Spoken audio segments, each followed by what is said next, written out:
अस्सलामुअलैकुम फ्रेंड्स, कैसे हैं आप सब। Welcome back to my channel. सब खुश होंगे और मज़े में होंगे। आज मैं आपके साथ शेयर करने वाली हूँ भुनी हुई दाल मूंग की रेसिपी। तो चलते हैं आज की अपनी रेसिपी की तरफ। मैंने और कढ़ाई में ऑयल लिया और उसके अंदर 1 टीस्पून ज़ीरा ऐड किया।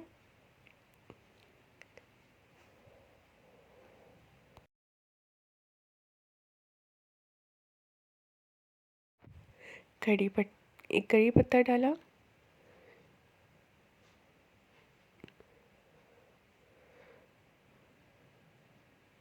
आप चाहें तो फ्रेश भी ले सकते हैं, पर मेरे पास फ्रेश था नहीं, तो मैंने इसलिए ड्राई ऐड कर लिया।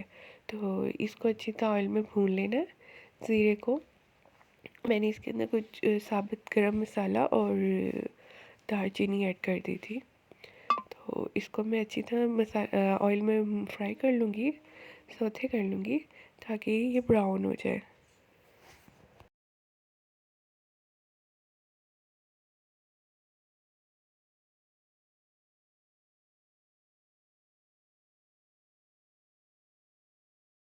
उसके बाद मैंने 2 मीडियम साइज़ के अनियन लिए थे, प्याज लिए थे, उनको अच्छी तरह चॉप कर लिया था। और फिर उसको ऑयल में ऐड करके उसको भी सौते कर लेंगे अच्छी तरह, ताकि वो लाइट ब्राउन हो जाए। जब ये गोल्डन ब्राउन जो हो जाएगा थोड़ा सा, तो इसके अंदर हमने 1 टेबल स्पून जिंजर और 1 table spoon garlic paste add करना है। और उसके बाद इसको अच्छी तरह से फ्राई कर लेना है। फिर मैंने 2 मीडियम साइज़ के टमाटर लिए थे, उनको चॉप कर लिया था और वो ऐड कर देना है।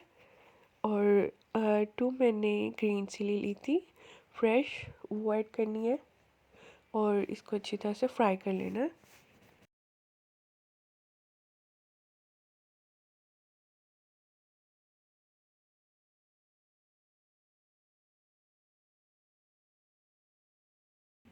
हम इसको फ्राई कर लेंगे जब तक ये सॉफ्ट ना हो जाए। अम, टमाटर और प्याज। दाल मूंग आपने तो बहुत बार खाई होगी, पर मैं आज आपके साथ खड़ी खड़ी दाल मूंग की रेसिपी शेयर करने वाली हूँ। भुनी हुई, जो बिल्कुल खड़ी खड़ी होती है, खुली हुई नहीं होती। ये बहुत ही मज़े की दाल होती है। ये बहुत ही मासूम सी होती है। इसको खाने से ना कोई गैस्ट्रेशन प्रॉब्लम होती है, ना गैस का इशू होता है।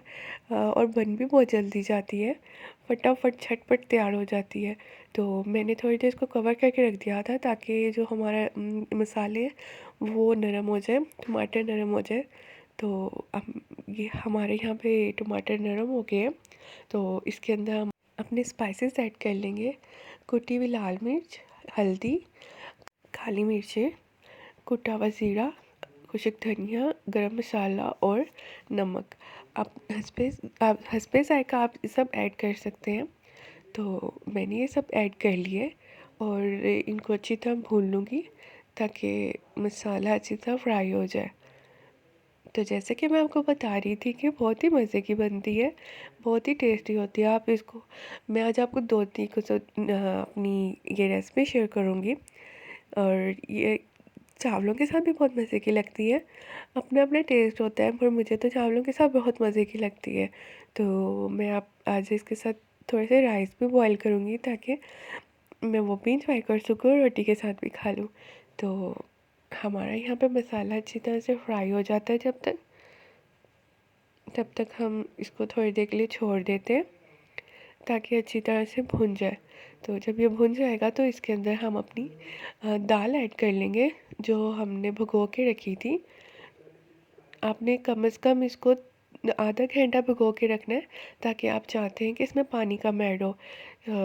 वैसे तो आप इसको 15-20 मिनट भी भिगो के रख सकते हैं, लेकिन अच्छा रहेगा आप इसको आधा घंटा पहले भिगो के रख दें, ताकि अच्छी तरह से सॉफ्ट हो जाए। तो अब इसको हम इस मसाले में ऐड करके अच्छी तरह भून लेंगे, अच्छी तरह से फ्राई कर लेंगे। और मैंने इसके अंदर इसको फ्राई करने के बाद थोड़ी देर कवर कर दिया था, और फिर इसके अंदर मैंने इसमें पानी ऐड कर लिया है। आपने इतना पानी ऐड करना है कि आपकी दाल नरम हो जाए।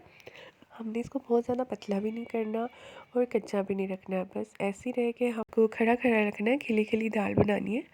तो आपको लगे कि अगर आपकी दाल गली नहीं है तो आप इसमें और भी पानी ऐड कर सकते हैं चेक करने के बाद। तो मेरी यहाँ पे दाल रेडी हो गई है। बहुत अच्छी सी, देखिए कितनी मज़े की, ना ज़्यादा गली है और ना कच्ची है। तो मेरी तो दाल यहाँ पे रेडी है। तो आप ज़रूर बनाइएगा और मुझे ज़रूर बताइएगा कि आपको मेरी आज की रेसिपी कैसी लगी।